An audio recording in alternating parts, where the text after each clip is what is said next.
ശർമാജി, നമുക്കിന്ന് കത്ത് വന്നിരിക്കുന്നത് ചെന്നൈയിൽ നിന്നാണ്. ശ്രീജിത്താണ് കത്ത് അയച്ചിരിക്കുന്നത്.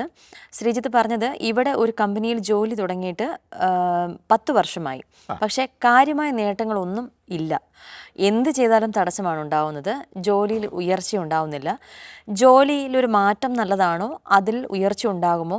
ജോലി വിട്ട് നാട്ടിൽ വന്ന് ബിസിനസ് ചെയ്താൽ രക്ഷപ്പെടുമോ എന്നാണ് ശ്രീജിത്ത് ചോദിച്ചിരിക്കുന്നത്. പൂയം നക്ഷത്രമാണ്. 10 വയസ്സുവരെ ശനിദശയും 27 വയസ്സുവരെ ബുധദശയും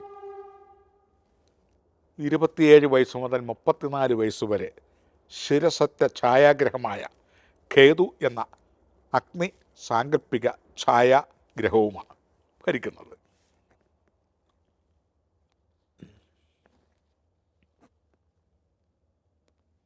മുപ്പത്തിനാല് വയസ്സുവരെ സൃഷ്ടിപരവും പുരോഗമനപരവും മംഗളകരവും ആയിട്ടുള്ള അഭിവൃദ്ധിയോ ഐശ്വര്യമോ മേൽഗതിയോ ഉന്നമനമോ ഉയർച്ചയോ വളർച്ചയോ സമ്പാദ്യമോ സൃഷ്ടിപരമോ പുരോഗമനപരമായ കാര്യങ്ങൾ, വസ്തു, വീട്, സമ്പാദ്യാദികൾ ഇങ്ങനെയുള്ളവ ഉണ്ടാവാൻ നന്നേ ബുദ്ധിമുട്ടാണ്.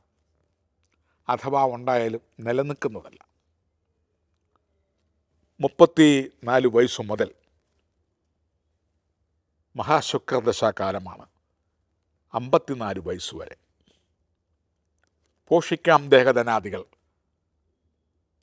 ധനവും ധാന്യവും സ്വർണവും ജംഗമവും വസ്തുവും വീടും വാഹനവും മനസ്സമാധാനവും സന്തോഷവും ഇടപെടും കാര്യങ്ങളിൽ മേൽക്കുമേൽ അഭിവൃദ്ധിയും ഗ്രാമജനങ്ങളിലും കരയിലും നഗരത്തിലും പ്രധാനിയാകുകയും ഈ വക സ്ഥലങ്ങളിൽ സ്വത്തുക്കൾ ഏതെങ്കിലും കൈവശം ഉണ്ടാവുകയും അനുഭവഭാഗ്യങ്ങളും പെൺസന്താനങ്ങൾ ഉണ്ടാവുന്നവരെ കൊണ്ട് പേരും പ്രസിദ്ധിയും ഉണ്ടാവുകയോ ചെയ്യും. പൊതുവെ ശരീരത്തിനും മുഖത്തിനും ഐശ്വര്യവും ശരീരകാന്തിയും വർദ്ധിച്ചു വരികയും ചെയ്യും. ചുരുക്കത്തിൽ 34 വയസ്സ് മുതൽ 54 വയസ്സ് വരെയുള്ള കാലം നന്നായിരിക്കും.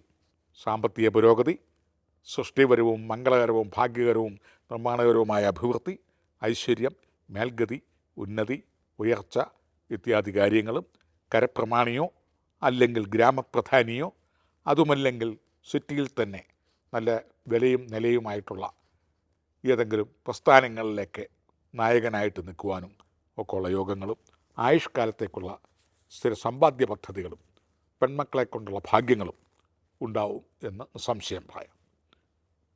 ഇപ്രകാരമുള്ള ലക്ഷണങ്ങൾ കണ്ടു കഴിഞ്ഞാൽ വീണ്ടും ദേവാമൃതത്തിലോട്ട് കത്തയക്കുക. നന്ദി, നമസ്കാരം.